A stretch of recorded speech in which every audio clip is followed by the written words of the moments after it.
In October 2017, Hollywood's red carpets turned into witness stands. More than 80 women accused producer Harvey Weinstein of sexual assault or abuse. A cascade that detonated the #MeToo era and rewired the industry's power map. His 2020 New York conviction, once praised as a landmark, did not stand. In April 2024, the state's highest court vacated the verdict, ruling that the trial judge improperly allowed testimony about uncharged prior bad acts. But the legal pendulum swung again in June 2025. A Manhattan jury found Weinstein guilty of criminal sexual act in the first degree for the 2006 assault of Mimi Haley.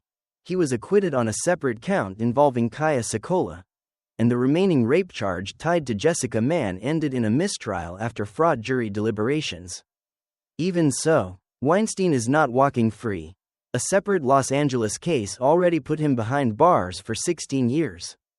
From mogul to inmate, from overturned verdict to partial reconviction, the story refuses to end. Did #MeToo ultimately change a man, or an entire system? And what did it cost the women, the courts, and Hollywood itself to reach this moment? Harvey Weinstein was born on March 19, 1952, in Flushing, Queens, New York City. He grew up in a modest Jewish household where tradition, community, and family loyalty were deeply ingrained. His father, Max Weinstein, worked as a diamond cutter, a trade that required both patience and precision, while his mother, Miriam, was known for her fierce devotion and outsized personality. Miriam's influence was often described as both protective and demanding. She expected her sons to achieve more than the small apartment walls of Queens ever seemed to promise. Harvey was the elder brother, with Bob Weinstein arriving just a few years later. Their bond was complex, rivalry intertwined with collaboration, foreshadowing the partnership that would one day reshape independent cinema. Life in Queens during the 1950s and 1960s was not without its struggles. The family lived in working-class conditions, where money was tight and opportunities limited. Yet Harvey found comfort in two things: movies and ambition. Trips to the local cinema with Bob became escapes from the ordinary, planting seeds of fascination with storytelling, glamour, and the business behind the screen. At home, arguments often revolved around money and the boys' futures, a constant reminder that success would not come easily. Harvey's early years were marked not by tragedy, but by a relentless push from within the family to rise beyond their circumstances. The Weinstein household was far from glamorous, but it was an incubator of drive. Harvey was neither the tallest nor the strongest in school, yet he carried himself with a certain bravado. Teachers noticed his confidence, sometimes bordering on arrogance, traits that Miriam encouraged, believing that force of personality could open doors where privilege could not. Looking back, it is difficult not to see how this environment shaped his later life. A mother who praised dominance, a father whose quiet labor went unnoticed, and a younger brother who would always be both ally and competitor. Together, these early dynamics formed the blueprint of a man who would seek control in every room he entered. Harvey Weinstein's education was, in many ways, a stepping stone toward ambition rather than scholarship. He attended John Bone High School in Queens before enrolling at the State University of New York at Buffalo. There, he studied briefly but never completed a degree. More important than the classroom, however, were the connections and experiences he gained. At SUNY Buffalo, Harvey became fascinated with event promotion, a path that merged his love for entertainment with his instinct for business. It was here that the Weinstein brothers first dipped their toes into show business, promoting concerts for rock legends like The Who, the Rolling Stones, and Frank Sinatra. The venture was called Harvey and Corky Productions. Co-founded with a fellow promoter, Corky Burger, the company became a fixture in Buffalo's music scene during the 1970s, bringing major acts to upstate New York. These years gave Harvey a crash course in logistics, marketing, and negotiation. He learned how to sell tickets, attract sponsors, and, most importantly, command attention in crowded markets. Bob Weinstein, quieter and more methodical, handled the organizational details while Harvey built a reputation as the loud, persuasive figure who could turn possibility into profit. Yet despite their success in concert promotion, Harvey longed for something greater: the movies. The brothers began importing obscure films from abroad, recutting and distributing them to American audiences. This experiment soon evolved into the foundation of their film empire. The education Harvey lacked in formal degrees, he made up for in street smarts, a relentless drive to dominate, and a knack for reading what audiences wanted. Early obstacles were plenty. The brothers faced skepticism from established distributors, and Harvey's reputation for brashness often alienated potential partners. Yet it was precisely this audacity, this refusal to accept no, that pushed him forward. By the late 1970s, the Weinsteins had created Miramax, named after their parents Miriam and Max, a tribute to their family roots and a symbol of their ambition. The company started small, distributing art house and independent films, but it was already clear Harvey was no longer just a promoter. He was a man on the cusp of reshaping American cinema. The 1980s marked the dawn of Harvey Weinstein's rise from niche distributor to a Hollywood powerbroker. Miramax, the company he co-founded with his brother Bob, began as a modest outfit importing foreign films and re-editing them for American audiences. But Harvey was restless. He sensed an opening between the giant studios and the overlooked world of independent cinema. With fierce determination and a flair for aggressive deal-making, Weinstein positioned Miramax as the bridge. Their first major breakthrough arrived in 1989 with Sex, Lies, and Videotape, directed by Steven Soderbergh. The film, a low-budget, dialogue-driven exploration of intimacy, stunned at the Sundance Film Festival and went on to win the Palme d'Or at Cannes. More importantly, it grossed nearly $25 million domestically on a $1 million budget. For Harvey, this was not just a commercial triumph, it was proof that he had found a formula: acquire bold, auteur-driven films, market them with relentless energy, and transform them into cultural phenomena. Throughout the 1990s, Miramax became synonymous with indie chic. Weinstein championed controversial but award-winning projects like The Crying Game, 1992, Pulp Fiction, 1994, and Shakespeare in Love, 1998. The latter, a lavish period romance, won 7 Academy Awards, including Best Picture, an upset victory over Saving Private Ryan.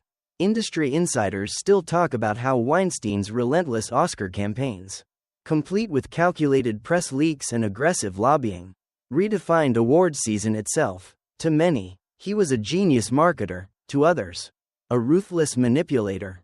Weinstein's rise was not confined to the screen. His name became shorthand for prestige. Actors coveted his approval, directors sought his backing, and journalists both feared and relied upon his access. Miramax's headquarters in New York pulsed with the energy of an empire in the making.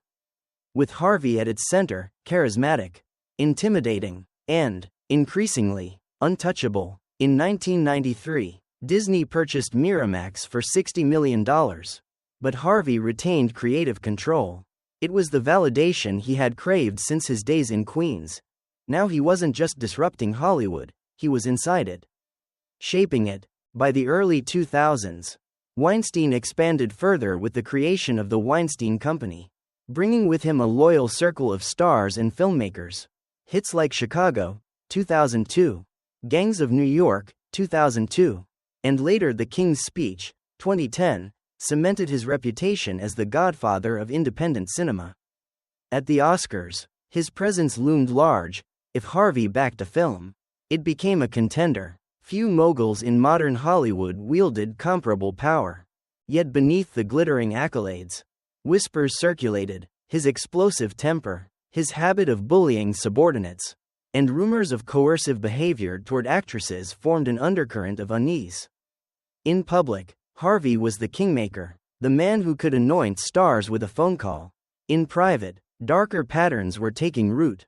Still, in this period of triumph, few dared challenge him. The promise of success silenced the rumors, and the myth of Harvey Weinstein, as the savior of independent cinema, grew ever larger. This was the high tide of his career, the moment when everything seemed possible. But tides inevitably turn, and for Weinstein, the same ferocity that built his empire would soon threaten to destroy it.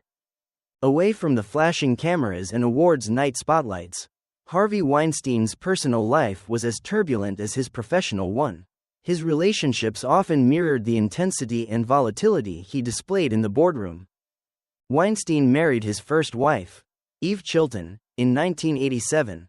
Eve, who worked as his assistant at Miramax, came from a wealthy New England family, and their marriage seemed at first like the merging of two different worlds: Harvey's working-class Queens roots and Eve's more patrician background. Together they had 3 daughters. Friends of the couple described Eve as gentle and reserved, qualities that contrasted sharply with Harvey's famously explosive demeanor. For a time, she appeared to soften his edges, grounding the mogul who seemed always on the verge of conquest. Yet as Miramax's influence grew, so did the strains in their marriage. The long hours, constant travel, and Harvey's widening appetite for power and control created cracks that eventually deepened into chasms. By 2004, the couple divorced, with Eve gaining custody of their children. Harvey's second marriage, in 2007, was to Georgina Chapman, a British fashion designer and co-founder of the luxury label Marchesa. The union was a glittering pairing of Hollywood clout and high fashion. Georgina's designs quickly became red carpet staples, famously worn by Oscar contenders, many of whom were linked to Weinstein-backed films. Critics whispered about the Miramax effect, claiming actresses felt pressured to don Marchesa gowns if they wanted Harvey's support during awards season. Still, on the surface, the marriage projected glamour: Georgina's elegance beside Harvey's bulk, fashion's refinement beside Hollywood's brash dealmaker. Together they had 2 children, and for years, they appeared to be one of Hollywood's power couples. Yet behind the glossy photographs, shadows loomed. Industry insiders spoke of Harvey's frequent infidelities and domineering behavior. Rumors circulated about women who felt coerced or trapped in uncomfortable encounters, though few dared speak publicly at the time. For Georgina, the facade began to unravel dramatically in 2017, when the flood of allegations against her husband became international headlines. Within days of the scandal breaking, she announced their separation, describing herself as heartbroken and concerned for her children. Many sympathized with her, seeing her as an unsuspecting partner blindsided by the depth of Harvey's misconduct. Others speculated that the symbiosis between Weinstein's Hollywood power and Marchesa's meteoric rise suggested she must have known more than she admitted. Weinstein's love life, like his career, was marked by ambition, alliances, and eventual collapse. His marriages were not just personal unions but extensions of his public persona, first to an assistant who symbolized loyalty and support, then to a fashion designer whose brand reinforced his dominance on the red carpet.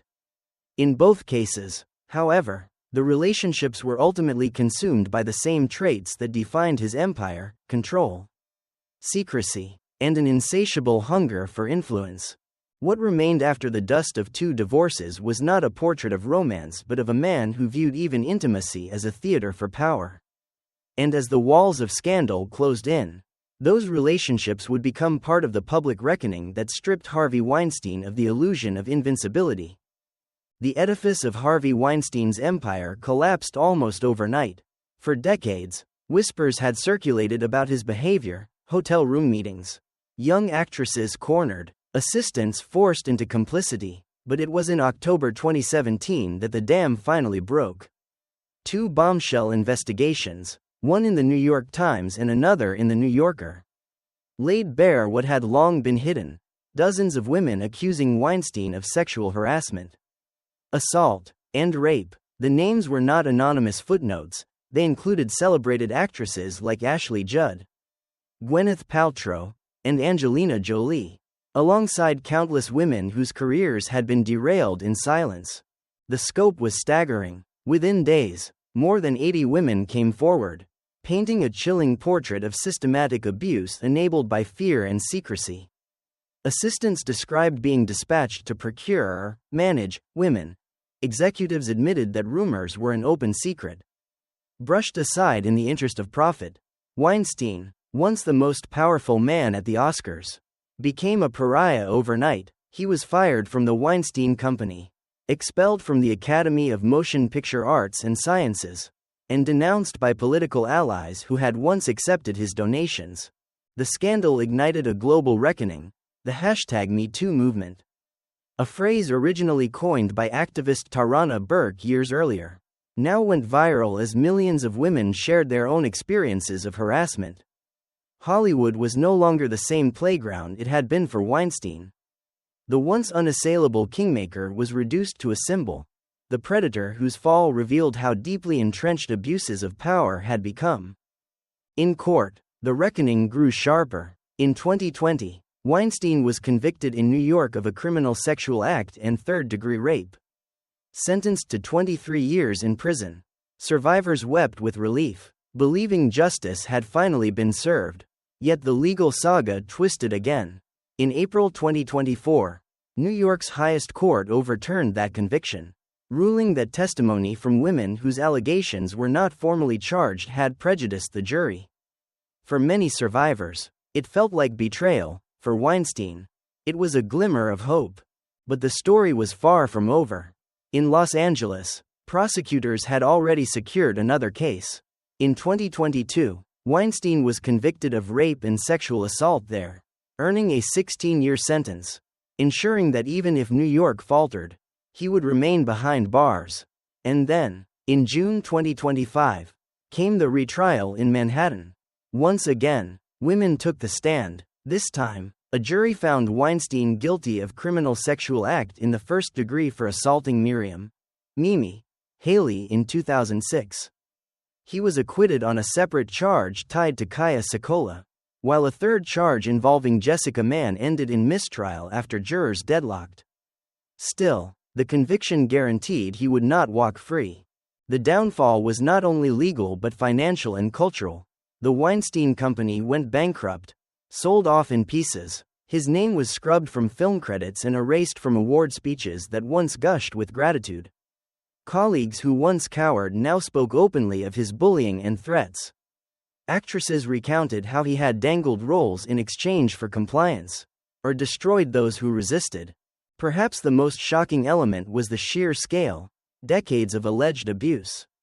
Hidden in plain sight, sustained by complicity across Hollywood, agents, managers, lawyers, and studio executives had all, in some way, turned away. When the scandal finally broke, it was not only Weinstein on trial, it was an entire system. For Harvey himself, the scandal was a complete annihilation of legacy. Once hailed as the man who brought independent cinema into the mainstream, who helped launch the careers of Quentin Tarantino and countless others, he was now infamous as the villain of Hollywood's darkest chapter. In handcuffs and prison uniforms, the image of Weinstein contrasted brutally with the tuxedos and triumphs of his past.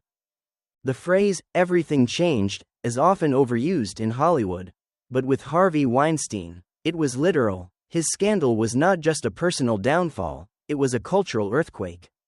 It forced institutions to confront their complicity, gave survivors a platform long denied, and reshaped the conversation about consent and accountability.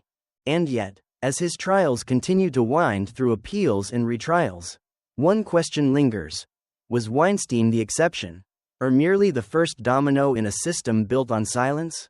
The consequences of Harvey Weinstein's downfall were seismic.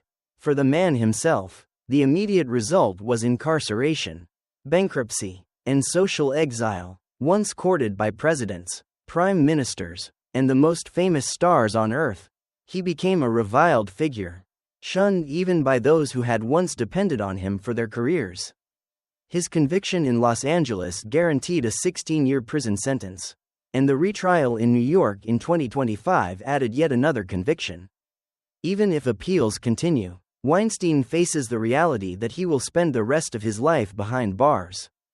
At 73 years old, his chances of freedom are slim, and any hope of returning to Hollywood has evaporated. But the consequences stretched far beyond one man. The collapse of the Weinstein Company scattered projects, left employees jobless, and forced creditors into years of litigation. Miramax, once the symbol of daring independent cinema, now bore a tainted legacy. Harvey Weinstein's name, once synonymous with prestige, became shorthand for abuse of power. On streaming platforms and film libraries, his credits became uncomfortable reminders of complicity. Some studios removed his name from marketing altogether. For survivors, the trials were both harrowing and cathartic. Many women spoke of trauma resurfacing during testimony, of being forced to relive moments they had tried to bury. Yet their courage changed the conversation. Their voices, once stifled, helped redefine accountability in Hollywood. Casting couches, long treated as a sordid joke, were now openly recognized as a system of coercion. HR policies, industry guilds, and award organizations implemented stricter codes of conduct. The #MeToo and Time's Up movements may not have solved the problem of abuse, but they shifted the balance. Silence was no longer the default. Weinstein, ever defiant, attempted to mount a defense of reputation. His lawyers insisted he was being scapegoated, the victim of a cultural shift rather than genuine justice. In rare statements, Weinstein described his encounters as consensual and suggested that his behavior was the norm in a permissive Hollywood. These claims, however, fell flat. The sheer volume of allegations and the consistency of the stories across decades stripped away any credibility. Attempts to appeal to the court of public opinion only deepened his isolation. As for an actual comeback, Hollywood has closed its doors permanently. Producers once nicknamed Harvey Scissorhands for his notorious editing interventions now speak of him in the past tense, as if he never existed. Film festivals that once relied on his attendance for prestige now hold panels dissecting his crimes. His former allies have rebuilt careers by distancing themselves, and younger generations of filmmakers know him only as the cautionary tale. And yet, the shadow of Weinstein lingers. His downfall catalyzed a new era, but also sparked debates about due process, media trials, and the complexities of separating art from artist. Some argue that the focus on Weinstein obscures systemic issues that still persist. Others maintain that his collapse was essential, a dramatic symbol that broke the silence and emboldened survivors worldwide. For Harvey himself, there is no comeback, only consequences. His story, once framed as the rise of an outsider who conquered Hollywood, now stands as the definitive tale of hubris and abuse brought low.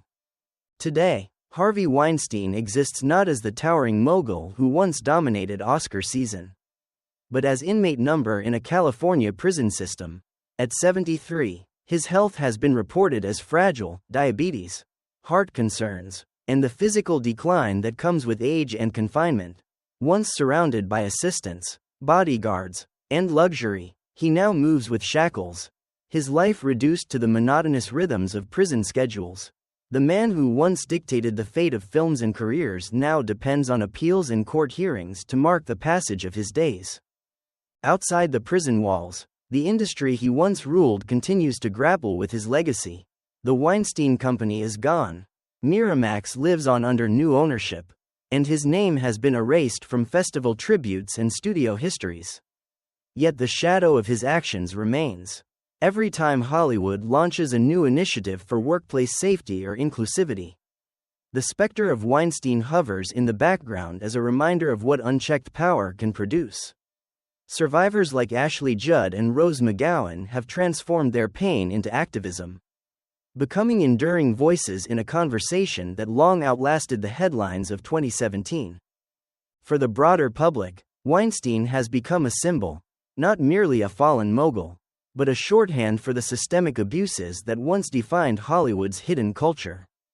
To younger generations, he is less a memory of movies than a case study in accountability. His story has been adapted into documentaries, books, and dramatizations, not as a celebration of cinema, but as a warning. And yet, even as verdicts pile up and prison years loom, questions linger. Was Weinstein a lone predator exploiting his power, or the symptom of an industry built on silence and complicity? Has #MeToo truly transformed Hollywood, Or will new names eventually replace his in future scandals? The rise and fall of Harvey Weinstein is no longer just his biography. It is a parable of an industry forced to confront its darkest corners. But whether this is the final chapter or merely a prelude to future reckonings, only time will tell.